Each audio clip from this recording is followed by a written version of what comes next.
Let's look at the defensive line.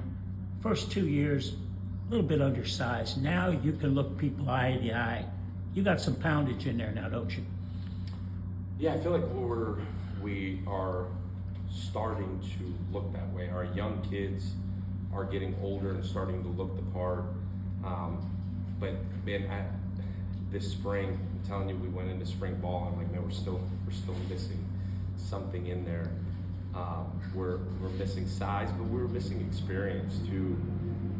And sometimes when you recruit heavy young kids, those developmental positions, defensive line, offensive line, linebacker, tight ends, those big skilled bodies, you're trying to develop from within, but there's still years that you're trying to close gaps on.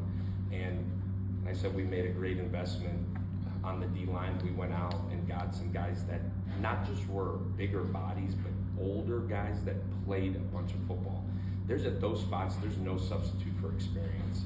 There really isn't, and that's the one part that I think that's different for us is size, yes, but experience with that size is another, and it certainly gives you confidence.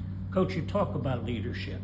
Is the biggest difference between year one fall, you were hoping for leadership, and now you have established leadership in that locker room? I think year one, you were pulling for straws for leadership. When you take over a program, and I could say this because I've been a part of taking over programs that were not successful at the time when we took them over. And it's always the same story in terms of there's a woe is me, there's a lower expectations for me mentality. There is this mentality of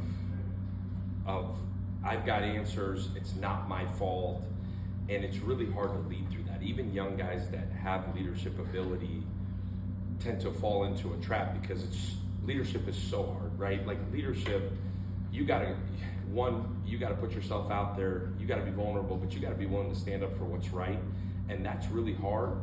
It's also really lonely, and when you're 18 to 23 and you're in a locker room and you're gonna put yourself out there, you gotta be built different. You can build leaders, we do build leaders. You also innately come in with that ability. I think how young men are raised, I think the high school coaches that are involved in these young guys' lives or mentors or youth coaches, like you see a lot of guys that played AAU basketball that had really, really good basketball coaches that come in as leaders.